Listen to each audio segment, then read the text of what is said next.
Hello, and welcome back to the third Purrcast, episode 21. I'm recording this a bit late, not that bad, so it should be up by 9, but, yeah, just recording it late, but, better late than never, so. First off, I'd like to mention that most of these episodes are probably gonna be at least past, dinner, or 6 o'clock, just that way all the information from training camp can get processed and everything. So I have as much to put out there as possible without having to add stuff onto the next episode, because it's going to get a little chaotic, going down the stretch, for sure. But I would like to state, that, this episode will be about training camp, so, most of them, so, I know, there's other podcasts way better than mine that do a much better job, that actually, people who work for the Panthers, happy half hour, so, because the purpose of this podcast is not to get views, it's to inform people about the Panthers, and, the happy half hour does a much better job of that. Darren Gannett and Cassidy Hill are really great, they work for people, so, if you're gonna watch mine, you should watch this as well. You'll get much better information, and it'll be much more accurate. Because I just want people to learn more about the Panthers. I want people to get more excited about the Panthers.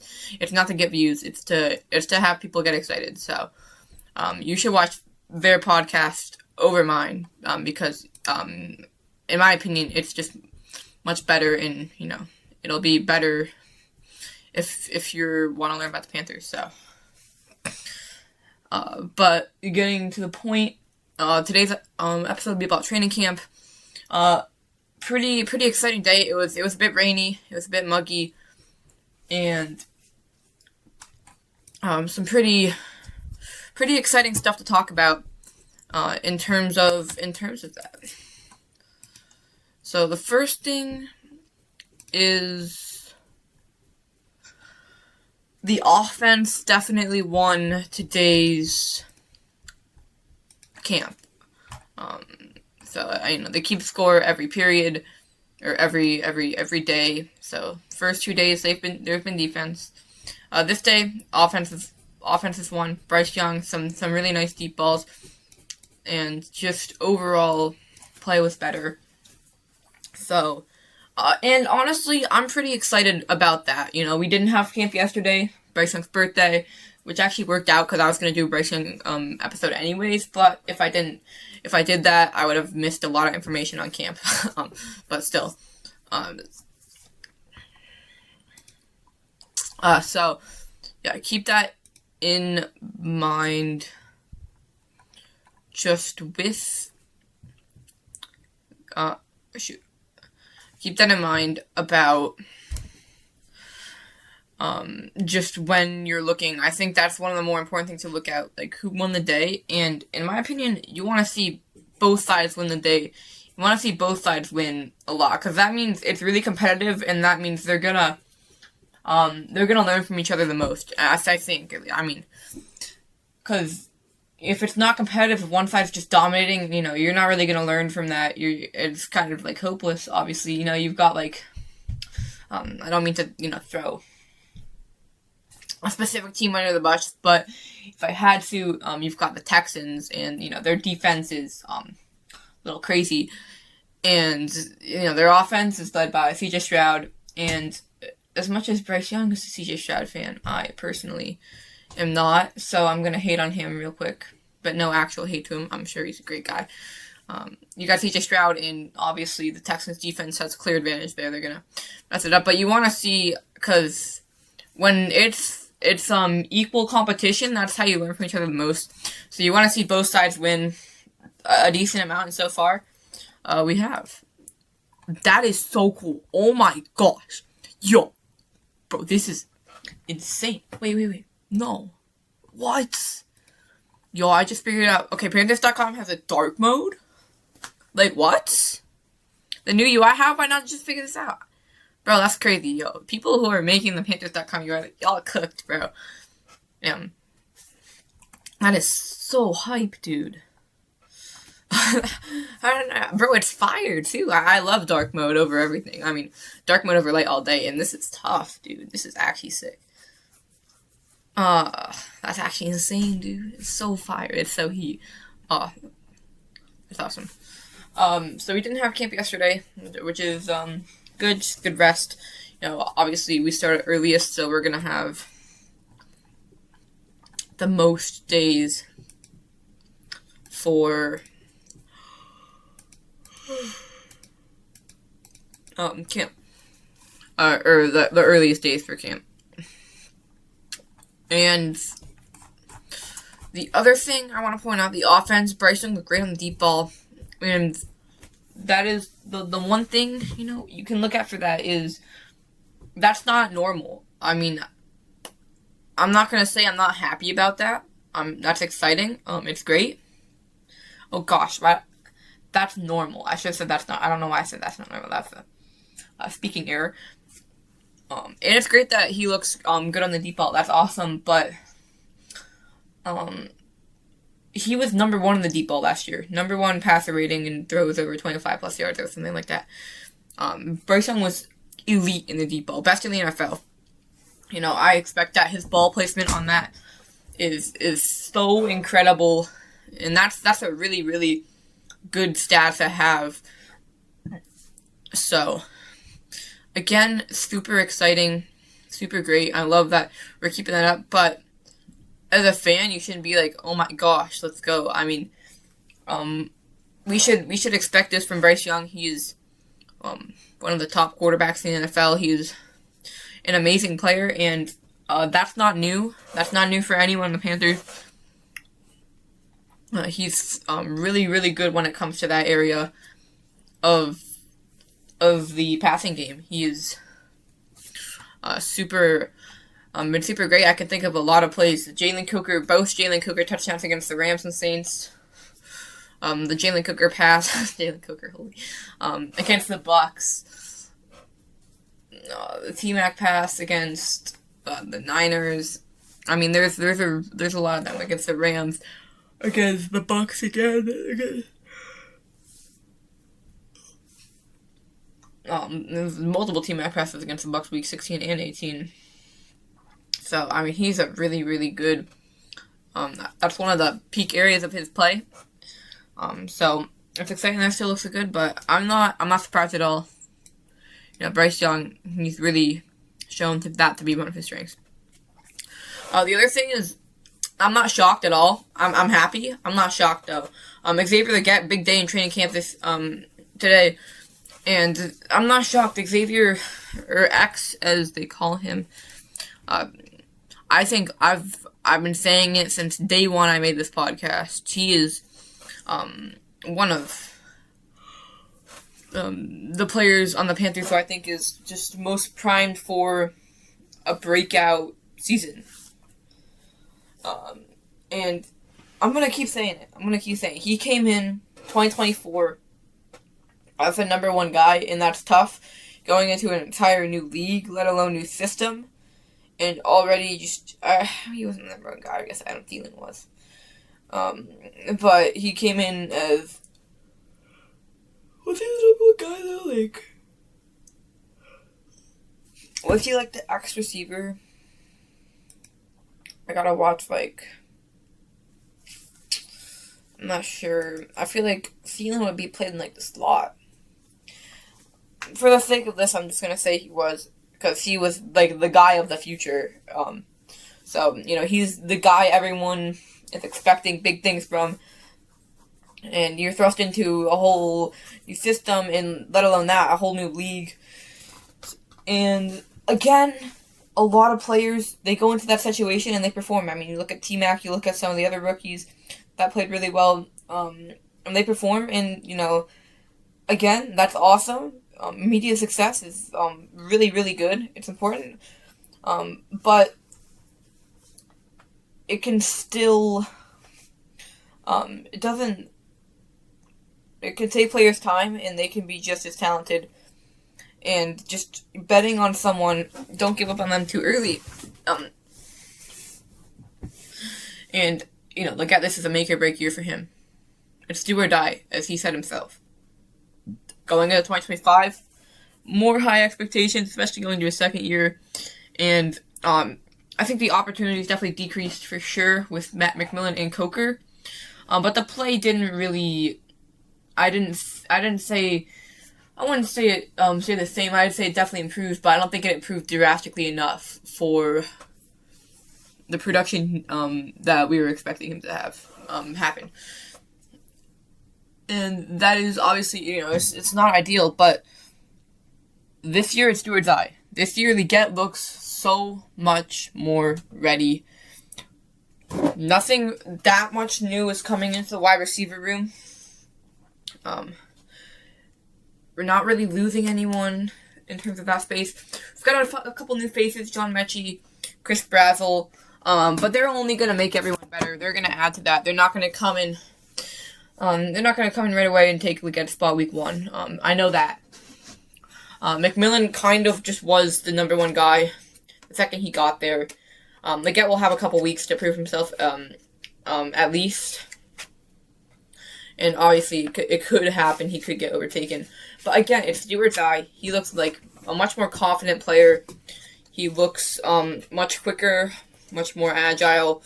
And I think the offseason work he's been doing has is really going to benefit him. You see the team building with Bryce going back to Mullins, South Carolina, and going back to his hometown. He said that he's been to Cali with Bryce multiple times, and you see that chemistry, and that's honestly one of the most important things that makes a receiver productive is being on the same page with your quarterback. And which is one of the reasons why McMillan and Young and Thielen and Young are so good, because they are still good, I guess, with McMillan's case.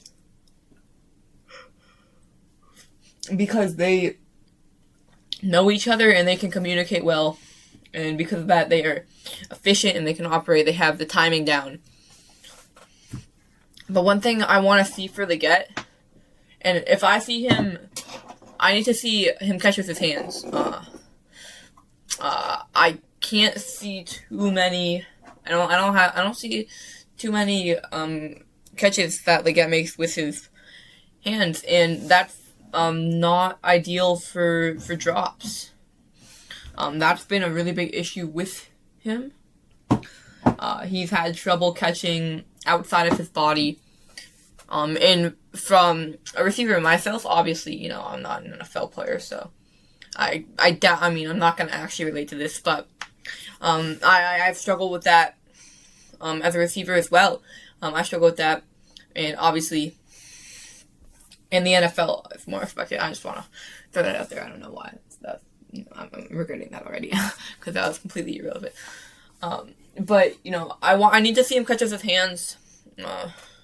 Come preseason, if I see any clips, I don't know how to watch. I do not know how to watch training camp. Panthers.com posted something about it, but I'm not smart enough to understand. Maybe I should just read it again though. But again, I need to see him catch with his hands, and when he does, that's gonna be, I think, a big day for Xavier Leggett's growth as a receiver, because that's where a lot of the drops come from, just from a receiver standpoint. And I think that it's going to be a big year for him, if he can really master that. The one thing I want to talk about with Leggett is him looking good at camp. I think says a lot for what we can expect this season. So, obviously, training camp, nothing like the actual games. It's a little bit like it, but still. So it's hard to tell, but I think Xavier Leggett showing what he can do in training camp and being highlighted in training camp just shows that the opportunities are coming to him and he's making the most of them. And I don't think we've seen that enough from him in these past few seasons. We have not seen him make the most of his opportunities. There's been a lack of effort, but we get, him making a lot of catches in training camp, getting a lot of opportunities, and him making the most of them shows that, he has really been locked in this offseason, and he's ready to go. And I'm super excited for preseason to watch him. I really want to see the starting offense play with just one drive and one drive only. I don't want any injuries, but I would like to see from a fan's perspective. But obviously, I can fully understand why they wouldn't do that, because it would be better for the team. Well, I don't actually know. I'm sure if they did start, there would be a really good reason for it. How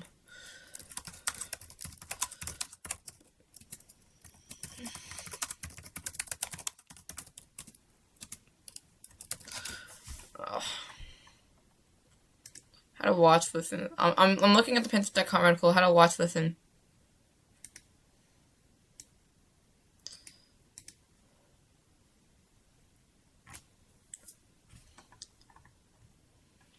You can follow along with Panthers exclusive training camp live. How do you go? Oh, it hasn't been. They haven't had a date for it yet. Am I tripping, bro? Training camp for the Hall of Fame special area. All press conferences.